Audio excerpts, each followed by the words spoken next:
Hello everyone, and welcome to a special festive episode of Time Travel TV with me, Emily. I work here at the National Archives, which is this huge building that you can see on your screen now. I want to get into the festive mood by travelling back in time, looking at documents which reveal how people lived and celebrated Christmas in the past. I am now going to show you a mystery document. It is a mystery because I'm not going to tell you anything about it before I show it to you. So here it is. It certainly looks like an old historical document, doesn't it? I'm going to give you 20 seconds to take a look at the whole of the document. What can you see? It isn't a very long time, so try to think about the appearance of the document. How does it look? And what is the layout? Okay, your 20 seconds starts now.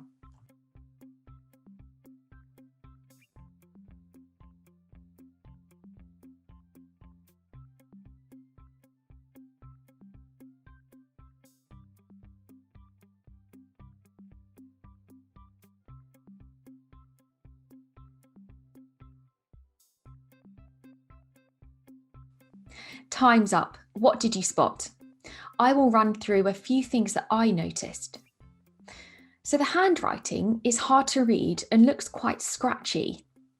It doesn't look like it was written with a pen, so what else could it have been written with? I can see pages down the right-hand side, and the bend on the left looks like it does in a book. This is something that we in the archives call a bound volume. The layout reminds me of a letter. I can see a signature at the bottom with a date and a greeting at the top. And actually, I can read the date. It says December the 17th, 1852. I think 1852 is when Queen Victoria was on the throne. That makes this document quite old then.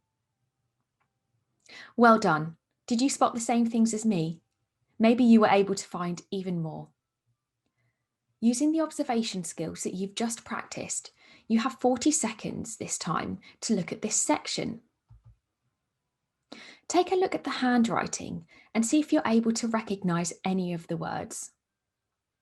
Okay, your 40 seconds starts now.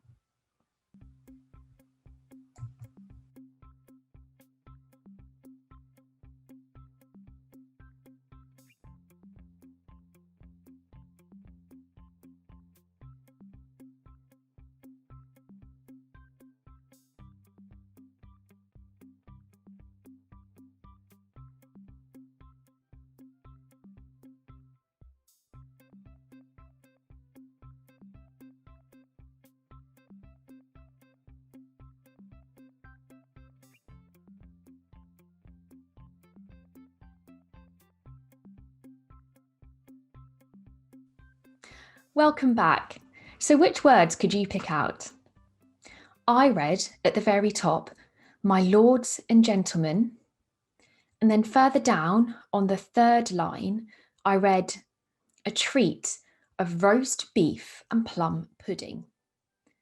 And then on the next line, I read on Christmas Day. Were you able to make sense of these or any of the other words? This is the way that historians start to understand the meaning of a document, by looking for the recognisable words first. So, you've started to gather evidence from the document. Well done. I thought it might be helpful to read the whole section together using this transcript.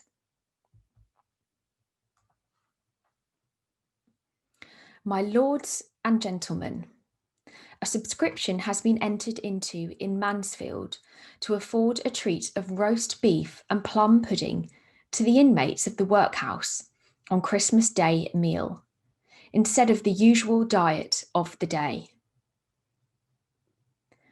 So it seems like this could be the start of a letter or a piece of written communication, perhaps to some important people.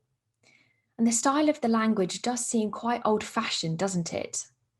And as we know, the letter was written in 1852 in the Victorian period. So once again, we're starting to gather some more evidence. This paragraph has already given us a great clue as to what the document could be about. Someone is writing, asking that the inmates of Mansfield Workhouse can be given a treat on Christmas Day. Plum pudding is what Christmas pudding, as we know it today, used to be called. And just so you know, Mansfield is in the county of Nottinghamshire, about halfway between the big cities of Nottingham and Sheffield. For the final task in our history mystery, I want us to look at a particular phrase in the second paragraph of the document. Here it is.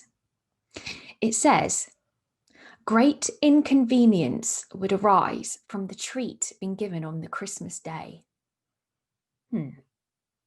I'd like you to spend 60 seconds chatting to your adult or your partner, or just thinking by yourself about what great inconvenience means. Perhaps you've heard of the word inconvenienced before. Okay, your 60 seconds starts now.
So, welcome back. What did you think?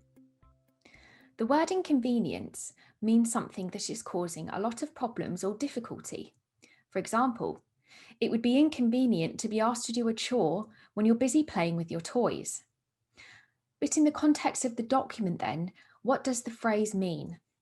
I think that the author of the document is saying that giving a treat of roast beef and plum pudding to the inmates of the workhouse would cause great inconvenience for someone else. But to who and why? It is now time for me to reveal what the mystery document is. So let's take a look at the whole of the document once again. This document is a letter where the author, as we know, is asking for a Christmas Day treat. But he goes on to say that it was suggested to the guardians that the treat would be a great inconvenience to arrange. So he is asking something called the Poor Law Board for it to be allowed on another day instead. So who wrote it? This is a bit harder to answer unless you have great paleography skills. That means that you're able to read really hard handwriting. The signature itself is almost impossible to work out.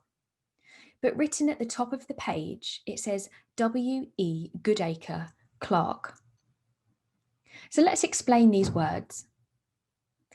A clerk is someone who keeps records in the running of an organisation or company. One of Mr. Goodacre's tasks would be to write letters. And the other word, guardian, relates to a few of the other words which appear, such as Mansfield Workhouse and the Poor Law Board. When this letter was written in 1852, there was a system of relief or welfare for poor people called the Poor Law. Mr. Goodacre is writing a letter to the Poor Law Board in London from the Mansfield Workhouse, where he works as a clerk. The Poor Law meant that people who were too poor to feed and house themselves went into the workhouses. Workhouses were really grim places. Inmates, as they were referred to in the letter, had to do hard labour every day as a way of earning their accommodation and food. And hard labour could be tasks such as picking oakum, which was pulling apart bits of old rope so that it could be used to fill holes in ships. The guardians were the people who ran the workhouses in different parts of the country. These were called unions. The Poor Law Board was the name of the people who ran the system. And you can find out more details about this by looking at my follow-up activities. It was a part of the government. The letter itself shows how hard life was, with little attention or care to the inmates' quality of life. How would you feel if you were not allowed any treats or presents because someone thought that it was a great inconvenience to get them for you? Back in Victorian times, this is how many in society thought about poor people. There is actually a reply to Mr. Goodacre's letter. It survives in the same bound volume or book of letters that our letter is found, but unfortunately I don't have a photograph of it. The reply from the Poor Law Board and the decision on whether the inmates would get a Christmas treat, even if on another day, was: the Poor Law Board cannot comply with the wishes of the guardians, and they cannot consent to a departure from the usual diet for the inmates of the Mansfield Workhouse on any other day than Christmas Day. So I think it seems that the people in the Mansfield Workhouse went without in the Christmas period of 1852. As the guardians had said no to Christmas Day, as it was a great inconvenience, and the Poor Law Board said no to any other day. This document has given us a snapshot into the lives of poor people in the Victorian period and reveals to us how little joy they had in their lives at a time of year which is supposed to be all about kindness. I've set you a couple of additional documents to explore back on the main activity page so that you can investigate how other people enjoyed the festivities in Victorian times. I hope you've enjoyed this episode of Time Travel Club TV and see you next time. Goodbye.